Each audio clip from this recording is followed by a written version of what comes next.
It's no secret that the third generation of K-pop is the most iconic and popular of the gens so far, producing groups like EXO, Mamamoo, Twice, BTS, Blackpink, 17, NCT, and Red Velvet. However, as you can tell by the groups I just told you about, the third gen of K-pop was heavily dominated by the big three. One such group is the aforementioned Red Velvet from the big company SM.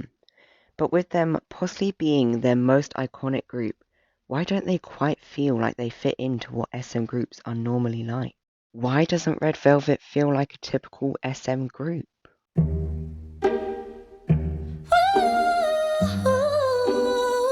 To answer this question, we first need to think of what actually is a typical SM group. When you first think of the company, what comes to mind? For me, when I think of groups under the agency, I think of mind-blowing concepts.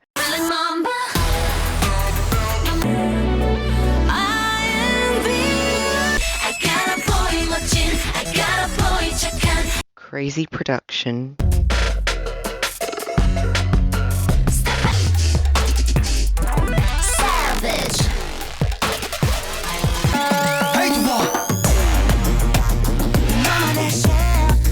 Amazing visuals.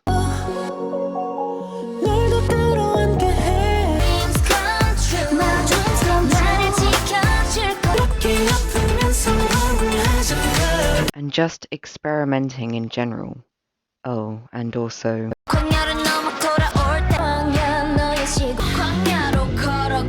when it comes to Red Velvet, I would definitely say that they have interesting concept with their Red versus Velvet title tracks.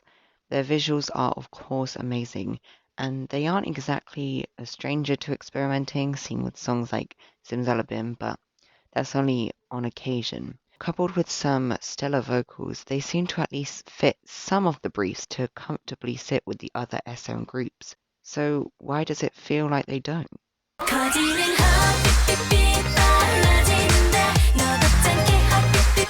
I believe we need to return to the overall third generation to answer our question. In the vast world of K-pop, competition is rife, and the third gen was super competitive, especially among the big three companies, as I said earlier. I mean, you have Blackpink, the most successful girl group ever, and Twice, an equally as accomplished and famous group to compete with.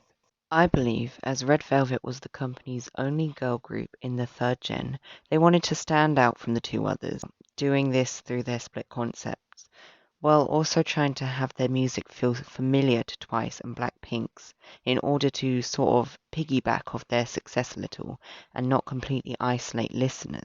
This then creates like a confusing mess of the inner SM trying to shine through while also trying to blend with their surroundings, therefore creating a scenario where Red Velvet doesn't quite feel like a true SM group, but also doesn't sound completely like the other groups around them.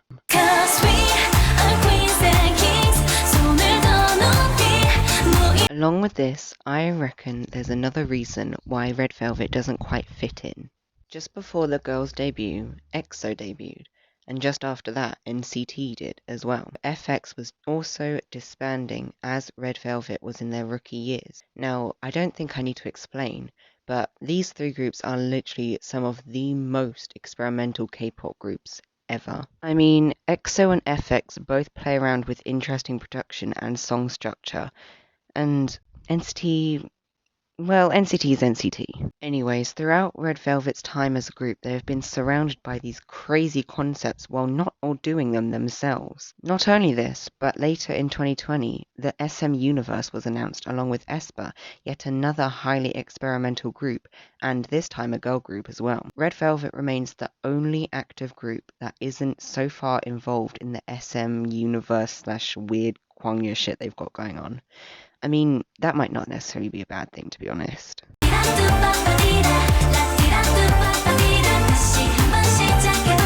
Earlier we said that experimentalism is what makes a K-pop group SM really, or one of the key features. And so since Red Velvet only occasionally does this, that shows that they don't quite fit in.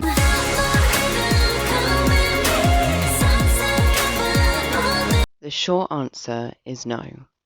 No, I really don't think this is a bad thing at all. While it may mean they don't fit in with the whole family, SM, whatever, I don't care. Ultimately, they are still one of the company's most successful and iconic groups ever.